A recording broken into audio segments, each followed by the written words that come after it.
Hormuz జలసంధిని Iran ముయ్యలేదు, దాని వల్ల కాదని ఒకవైపున ఖతార్ చెప్తా ఉంటే, ఇదే ఇరాన్ చెప్తా ఉంటే, హార్ముజ్ జలసంధినే కాదు ఇరాన్ అయినా దిగ్బంధించే శక్తి మాకుందని అమెరికా చెప్తూ ఉంటే, అమెరికా మాటల్ని మాత్రం గల్ఫ్ దేశాలు నమ్మట్ల, ప్రపంచం నమ్మట్ల, ఖతార్ కూడా నమ్మట్ల.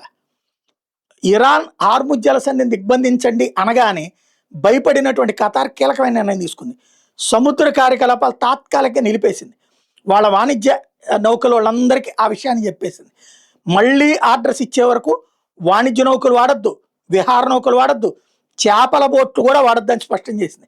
ప్రజాభద్రత దృష్ట్యా ఈ నిర్ణయం తీసుకున్నట్టు చెప్పింది.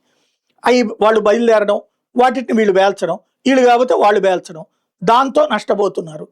దాంతో ఇప్పుడు ఖతార్ అంటే ఓ రకంగా ఖతార్ తనని తాను స్తంభింపజేసుకుంది. ఇరాన్ కోసం, ఇరాన్ ఆదేశాల కోసం అంత భయపడుతుంది. అమెరికా నమ్మట్లేదు అన్నది అర్థమవుతుంది.